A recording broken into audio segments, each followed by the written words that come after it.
Hello viewers, I hope आप सभी लोग बढ़िया होंगे। तो आज के इस वीडियो में हम टैक्सोनॉमी कैटेगरीज़ को कवर करेंगे। तो सबसे पहले हम देखते हैं व्हाट आर टैक्सोनॉमी कैटेगरीज़। ठीक है, टैक्सोनॉमी कैटेगरीज़ क्या होती हैं। तो टैक्सोनॉमी कैटेगरी एक तरीके का अरेंजमेंट होता है जिसमें हायरार्की की जाती है ऑर्गेनिज्म की। ठीक है, ऑर्गेनिज्म को हायरार्की के थ्रू उन्हें अरेंज किया जाता है, उसी को ही हम टैक्सोनॉमी कैटेगरीज़ कहते हैं। ठीक है, तो सबसे पहले हम इसकी मीनिंग को जान लेते हैं। Taxonomy categories are ranking used in biological classification. Taxonomy category एक तरीके की बायोलॉजिकल क्लासिफिकेशन की रैंकिंग होती है जिसके में हर एक ऑर्गेनिज्म को उसके द्वारा जो दूसरे ऑर्गेनिज्म के साथ कैरेक्टर्स को शेयर किया जाता है उनके थ्रू उसको अरेंज किया जाता है। यानी कि बहुत सारे ऑर्गेनिज्म ऐसे होते हैं जो सिमिलर टाइप्स ऑफ कैरेक्टर्स को शो कर रहे होते हैं। ठीक है, उन्हीं कैरेक्टर्स के आधार पर उन्हीं कैरेक्टर्स को छांट करके अलग किया जाता है। अलग करते करते उसे ब्रॉड आस्पेक्ट, जो ब्रॉड कैरेक्टर्स होते हैं, जो बहुत सारे सिमिलर कैरेक्टर्स होते हैं, उनसे स्पेसिफिक कैरेक्टर्स की ओर जाते हैं। तो उसी को ही हम टैक्सोनॉमी कैटेगरीज कहते हैं। ठीक है, देखो कोई एनिमल होगा, ठीक है, सारे एनिमल्स में कुछ चीज़ें आपको सिमिलर देखने को मिलेंगी, लेकिन कुछ कैरेक्टर्स क्या होते हैं, स्पेसिफिक होते हैं। ठीक है, स्पेसिफिक होते हैं जो उसको अदर ऑर्गेनिज्म से अलग बनाते हैं। ठीक है, तो इसी को इन्हीं कैरेक्टर्स के बारे में हम यहाँ पर टैक्सोनॉमी कैटेगरीज में पढ़ेंगे। तो सबसे पहले आता है हायरार्की। ठीक है, हायरार्की का मतलब होता है कैटेगराइज करना या अरेंज करना। ठीक है, ब्रॉड आस्पेक्ट से स्पेसिफिक आस्पेक्ट की ओर जाना। ठीक है, यहाँ पर हायरार्की में क्या होता है कि सबसे बड़ा जो ब्रॉड कैरेक्टर जो होता है या ब्रॉड आस्पेक्ट जो होता है वो किंगडम होता है। फिर ये किंगडम धीरे धीरे फाइलम और डिवीज़न में बदलता है। Division class, order, family, genus और लास्ट में आता है स्पीसीज। स्पीसीज एक तरीके का स्पेसिफिक कैरेक्टर होता है। ठीक है, और लोएस्ट टैक्सोनॉमिक कैटेगरी भी हम इसे कह सकते हैं। ठीक है, यहाँ पे फाइलम और डिवीज़न दो वर्ड दिए हुए हैं।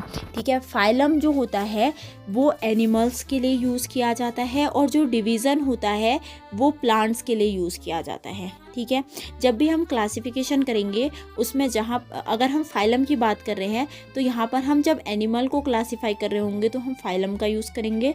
अगर हम प्लांट को क्लासिफाई कर रहे होंगे तो वहाँ पर हम डिवीज़न का यूज़ करेंगे। ठीक है, तो यहाँ पर बताया गया है कि जो स्पीसीज़ है वो सबसे बेसिक यूनिट है क्लासिफिकेशन का। ठीक है, और ये सारे के सारे जो कैरेक्टर्स हैं, ठीक है, ये क्लासिफिकेशन के, ये एक दूसरे के साथ लिंक्ड होते हैं। हम कह सकते हैं कि एक दूसरे के साथ जुड़े हुए होते हैं। ठीक है, ठीक है, तो नेक्स्ट हम देखते हैं टैक्सोनॉमिक हायरार्की। हायरार्की में क्या होता है कि मोस्ट जो ब्रॉड आस्पेक्ट है उससे मोस्ट स्पेसिफिक की ओर जाते हैं ऑर्गेनिज्म। ठीक है, तो यहाँ पर देखो सबसे ब्रॉड आस्पेक्ट है किंगडम। ठीक है, किंगडम में हम सिर्फ दो ही चीज़ों को देखेंगे, या फिर अगर वो एनिमल के कैरेक्टर्स को शो कर रहा है तो उसे हम एनिमल के फॉर्म में कैटेगराइज करेंगे। अगर वो प्लांट के शो कर रहा होगा तो उसे प्लांट। तो किंगडम दो होंगे, या फिर एनिमल किंगडम होगा या फिर प्लांट किंगडम होगा। ठीक है, अगर एनिमल है तो फाइलम का यूज़ करेंगे, अगर प्लांट है तो डिवीज़न का यूज़ करेंगे। ठीक है, फिर वही चलेगा class, order, family, genus, species. ठीक है, तो ये चलेगा। उसके बाद हम बात करेंगे व्हाट इज़ स्पीसीज। स्पीसीज क्या है, क्लासिफिकेशन की सबसे बेसिक यूनिट जो होती है उसे स्पीसीज कहते हैं। ठीक है, ये फंडामेंटल सिमिलरिटीज़ होती है और सबसे स्पेसिफिक होती है, मतलब कि किसी स्पेसिफिक ऑर्गेनिज्म के बारे में जब बताती है तो उसे हम स्पीसीज कहते हैं। ठीक है, ये क्या होती है, सबसे लोएस्ट बेसिक कैरेक्टर होता है टैक्सोनॉमिक हायरार्की का।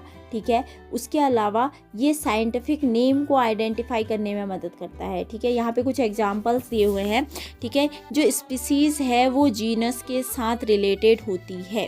ठीक है, स्पीसीज़ जीनस के साथ, स्पीसीज़ है वो जीनस के साथ रिलेटेड होगी। ठीक है, जीनस जो होगा वो ऑर्डर के साथ, फैमिलीज़ के साथ ऐसे रिलेटेड होते हैं एक दूसरे से। ठीक है, तो यहाँ पर हमें जो एग्जाम्पल दिया है होमो सेपियंस। ठीक है, ह्यूमन का जो साइंटिफिक नेम है वो है होमो सेपियंस। यहाँ पर जो होमो दिख रहा है वो एक तरीके का जीनस है।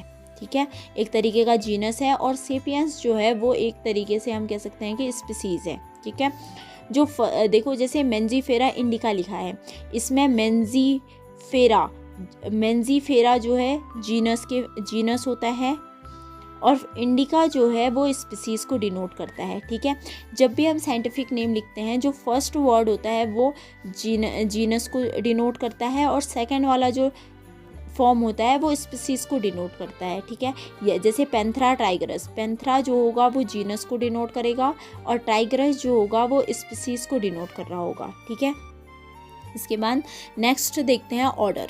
ठीक है, ऑर्डर जो होता है वो फैमिली से रिलेटेड होता है। ठीक है, वन और मोर रिलेटेड फैमिलीज। ठीक है, जो ऑर्डर होता है वो फैमिली से रिलेटेड होता है। तो यहाँ पर जो ऑर्डर है, ऑर्डर क्या होगा, जैसे कि कार्निवोरा। ठीक है, कार्निवोरा के अंदर क्या क्या आ जाते हैं हमारे, एक तो फेलिडिएसी आ जाता है, एक कैनिएसी आ जाता है। ठीक है, ये दोनों के दोनों क्या होंगे, ऑर्डर होंगे। ठीक है, फिर जब ये स्पेसिफाई होंगे तो फेलिडिएसी अलग हो जाएगा और कैनिडिया अलग हो जाएगा। ठीक है, ऐसे ही ऑर्डर है मेंजीफेरा का। ठीक है, ये ऑर्डर ऑर्डर रिलेटेड होते हैं फैमिली से। ठीक है, क्लास रिलेटेड होती है, जो क्लास है वो मोर रिलेटेड ऑर्डर। ठीक है, जो क्लास है वो ऑर्डर से रिलेटेड होगी, जो ऑर्डर है वो फैमिली से रिलेटेड होगा। ठीक है, फैमिली रिलेटेड होगी जीनस से, जीनस रिलेटेड होगा स्पीसीज से। ठीक है, ये सारे के सारे एक दूसरे से रिलेटेड होते हैं। ठीक है, ऐसे ही हम नेक्स्ट पढ़ेंगे फाइलम। ठीक है, फाइलम में क्या होता है, ये सबसे ब्रॉड एस्पेक्ट होता है हायरार्की का। ठीक है, अभी बताया था कि जैसे फाइलम जो होगा वो डिनोट करेगा एनिमल्स को, और डिवीज़न जो होगा वो डिनोट कर रहा होगा प्लांट्स को। ठीक है, तो हो सकता है, देखो प्लांट्स में अगर फाइलम, तो अब हमारा है यहाँ पर, तो जैसे ऑर्डर हमने बात की स्पीसीज़ की। ठीक है, सबसे बेसिक यूनिट है, स्पीसीज़ रिलेटेड होती है जीनस से। ठीक है, जीनस रिलेटेड होता है फैमिली से, फैमिली रिलेटेड होती है ऑर्डर से। ठीक है, फैमिली रिलेटेड होती है ऑर्डर से। ठीक है, ऑर्डर रिलेटेड होता है क्लास से। ठीक है, क्लास रिलेटेड होती है फाइलम से। ठीक है, जो क्लास है वो मोर रिलेटेड होती है किससे, फाइलम से। ठीक है, अभी बताया था फाइलम कितना होता है, दो तरीके का। ठीक है, अगर फाइलम है तो क्या लिखेंगे, एनिमल्स को करेगा। ठीक है, और ठीक है, अभी बात की थी कि जो क्लास होगी वो रिलेटेड होगी किससे, फाइलम से। ठीक है, और फाइलम रिलेटेड होगा किससे, फाइलम रिलेटेड होगा किंगडम से। ठीक है, फाइलम रिलेटेड होगा किससे, किंगडम से। तो यहाँ पे देखो कि फाइलम है तो एनिमल को डिनोट कर रहा होगा, और डिवीज़न है तो प्लांट को कर रहा होगा। ठीक है, तो यहाँ पर एक क्लासिफिकेशन दिया गया है ह्यूमन का। ठीक है, तो यहाँ पर बताया गया है कि अगर हम किंगडम की बात करें तो एनिमल आएगा, phylum Chordata, class Mammalia. Class में हम कुछ भी हो सकते हैं, चाहे हम रेप्टाइल्स को लें, चाहे एव्स को ले रहे हों। ठीक है, चाहे हम ठीक है ले रहे हों। ठीक है, या फिर रेप्टाइल्स को ले रहे हो। ठीक है, कुछ भी ले रहे हो तो ये क्लास के अंदर आ जाएगा। ऐसे ऑर्डर जो होता है प्राइमेट्स होता है, फैमिली होमोनिडी। ठीक है, जीनस होमो, और स्पीसीज सेपियंस। ठीक है, ये है ह्यूमन का क्लासिफिकेशन। ठीक है, उसके अलावा सेकंड होता है हमारा, सेकंड एग्जाम्पल दिया हुआ है प्लांट से रिलेटेड स्पीसीज का। तो यहाँ पर बता रहा है कि जो देखो एनिमल का होगा तो एनिमल किंगडम। ठीक है, प्लांट है तो प्लांट किंगडम। ठीक है, division angiosperm, class dicotyledon, order Sapindales. ठीक है, family Anacardiaceae, genus Mangifera, species indica. ठीक है, जो स्पीसीज है वो क्या है यहाँ पर, इंडिका है। ठीक है, तो